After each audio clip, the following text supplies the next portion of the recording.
Bom dia, bem-vindos ao Clima Ativo. No podcast de hoje, iremos falar sobre inversão térmica e ilhas de calor. Para poder explicar mais sobre o assunto, vou passar a voz para Giovana Dias e Heloísa Kari. A inversão térmica. A inversão térmica, primeiramente, é um processo natural, que tem uma camada de ar quente sobre uma de ar frio, o que dificulta o acontecimento das correntes de convecção que promovem a circulação da atmosfera.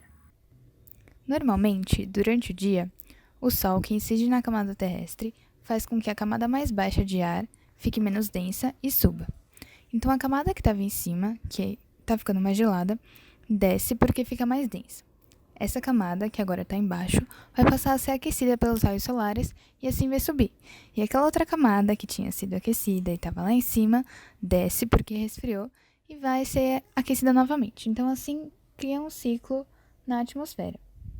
Na noite, o ar frio que desce das montanhas já não é mais aquecido, pela falta de sol, e a camada de ar aquecido que subiu na tarde fica a poucas dezenas do solo. Nisso, o movimento de ascensão do ar cria um sistema quase estável, ocasionando uma camada de ar quente entre duas de ar frio. Então, essa situação só se altera quando amanhece e o Sol volta a bater na Terra, fazendo com que a camada fria de baixo se aqueça e suba, rompendo a camada tampão, que era essa camada quente que tinha parado no meio do caminho no dia anterior. Só que no inverno, como o Sol demora mais para esquentar o ar, a inversão térmica pode ser mais acentuada e prolongada. Como eu disse, a inversão térmica é um processo natural. Só que quando uma região é muito industrializada e urbanizada, a camada de inversão térmica dificulta a dispersão de poluentes, que é quando se forma o smog, um conjunto de poeiras e poluentes gasosos. Então, a consequência disso é que durante o inverno, quando a inversão térmica fica mais forte, aumenta-se drasticamente a incidência de doenças respiratórias, tipo rinite e outras parecidas. E para explicar sobre as ilhas de calor, vou passar para a Lauren e Gabriel Mello. A gente vai falar um pouco sobre as ilhas de calor. Elas se caracterizam pelo aumento da temperatura média nas grandes cidades.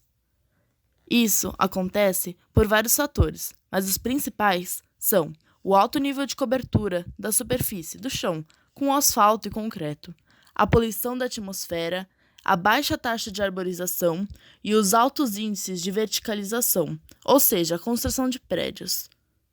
Agora vamos falar sobre a primeira, que é a cobertura de asfalto e concreto, que apresenta um baixo albedo.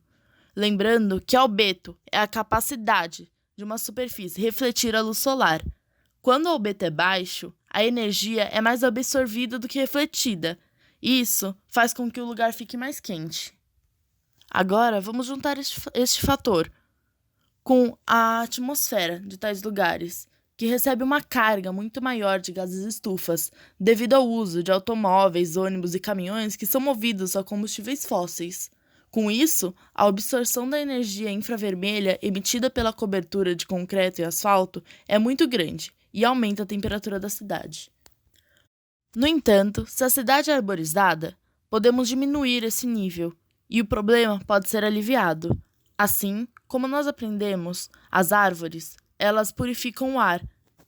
Agora eu vou passar a palavra para o Gabriel Mello, que vai terminar de explicar um pouquinho sobre as ilhas de calor. Obrigado, Lauren. E agora eu vou falar sobre o último elemento que colabora para a formação das ilhas de calor. Esse elemento é a verticalização, que consiste na construção exagerada de prédios altos que dificultam a circulação atmosférica nas proximidades da superfície, e o que leva o calor e a poluição a se acumularem. Além do próprio problema do aquecimento, as ilhas de calor causam alterações nos regimes de chuvas nas grandes cidades. Quando o ar úmido e o mais frio chega até lá e se depara com as ilhas de calor, ele tende a subir e formar mais chuvas sobre a cidade do que seria normal, assim causando muitas enchentes e prejudicando o meio urbano. Nosso podcast acaba aqui.